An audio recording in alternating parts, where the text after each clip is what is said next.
శ్రీకాళహస్తి పట్టణ ప్రజలకి నమస్కారం. ఈరోజు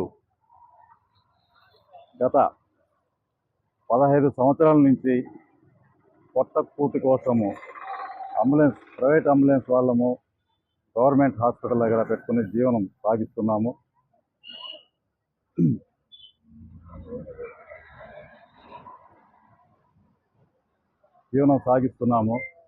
కానీ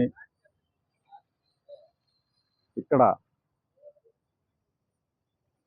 ప్రతి పోలీసు శాఖ వారు కానీ, రెవెన్యూ శాఖ వారు కానీ ఎక్కడో అడవి ప్రాంతంలో రోడ్ల మీద, రైల్వే ట్రాక్కుల మీద శవాలు అన్ఎక్స్పెక్టెడ్గా చనిపోయిన వాళ్ళు, ప్రమాదవశాత్తు చనిపోయిన, ఇప్పుడు యాక్సిడెంట్ జరిగిందనుకోండి, రైల్వే ట్రాక్ మీద అడవిలో కూడా కుళ్ళిపోయిన శవాలు, తర్వాత బస్సులో రోడ్ యాక్సిడెంట్లు, శరీర భాగాలు తునాతునకలైపోయి గుర్తుపట్టని విధంగా ఉన్న ఈ కొంతమంది అనాథ శవాలు ఉంటారు.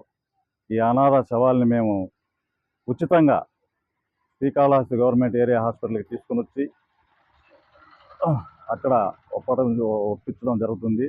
కానీ మా మీద కొంతమంది లోకల్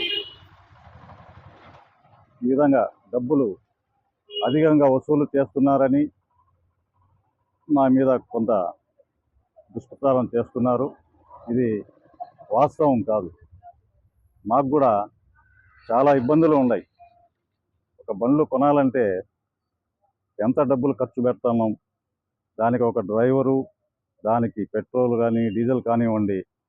రోడ్ల మీద అంబులెన్స్ అంటే ఒక ప్రాణం కాపాడే ఇది సంస్థ. ఈ ప్రైవేట్ అంబులెన్స్ వాళ్ళు కానీ, ఏ అంబులెన్స్ అన్నా కానివ్వండి, ఒక రోడ్డు మీద చాలా వేగంగా పోతూ ఉంటారు. జరగరానివి జరిగితే బాధ్యతలు ఎవరండి? మా మీద దేనికి దుష్ప్రచారం చేసేదాన్ని మేము తీవ్రంగా ఖండిస్తున్నాము. ఎక్కడో శవాలు పడి అడవుల మీద 4 కిలోమీటర్లు 5 కిలోమీటర్లు మోసుకొచ్చిన సందర్భాలు ఉన్నాయి. గత 15 సంవత్సరాలు ఈ విధంగానే ఈ ప్రైవేట్ అంబులెన్స్ ఓనర్లు ఇక్కడ పెట్టుకుని జీవనం సాగిస్తున్నాము. తర్వాత ఇప్పుడు చూడండి, పోలీస్ శాఖ వారు కానీ ఎవరైనా కానీ మాకు ఫోన్ చేస్తారు. ఈ విధంగా డెడ్ బాడీ పడింది అడవుల్లో కానివ్వండి, రైల్వే ట్రాకుల మీద కానివ్వండి. కనీసం అంబులెన్స్ పెట్టుకుని స్పాట్లో అంబులెన్స్ పెట్టుకుని శవాలు మోయాలంటే చాలా దూరంలో పడి ఉంటాయి. ఎక్కడో 5 కిలోమీటర్ల తర్వాత పడి ఉంటుంది.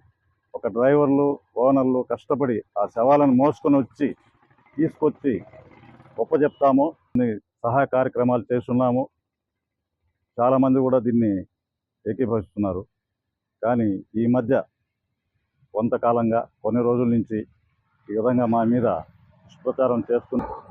ఇక్కడ కొంతమంది వ్యక్తులు అంబులెన్స్లో మీరు ఫ్రీ సర్వీస్ చేయండి, ఉచితంగా తీసుకుని పోండి, ఈ విధంగా కొంతమంది మా మీద దౌర్జన్యానికి ప్రవర్తిస్తున్నారు. కానీ ఇందులో ఎంతవరకు న్యాయం? ఇప్పుడు కనీసం ఉచితంగా చేయాలన్నా కూడా మేము కూడా ఎక్కడెక్కడో అప్పులు తెచ్చి ఈఎంఐలు కట్టలేక, డ్రైవర్లకు ఇవ్వలేక, కనీసం మేము అడిగిన వాళ్ళని ఏం చెప్తామంటే, కనీసం డీజిల్ పెట్రోల్ కన్నా ఇవ్వండి, డ్రైవర్ బత్తాలు కన్నా ఇచ్చి తీసుకుని వెళ్ళండి, మీ గమ్యస్థానానికి చేర్పిస్తామని చెప్పి చెప్తున్నాము, చేస్తున్నాం కూడా. ఇంతకుముందు కూడా ప్రతిసారి కూడా చేస్తున్నాం కూడా. ఎవరైనా కానీ, ఏ ఇదేనా కానీ ఎవరైనా వచ్చి అడిగితే కూడా మేము దాని ప్రతిపక్షమే చేస్తున్నాము. కానీ కొంతమంది మనకి ఈ పత్రికలో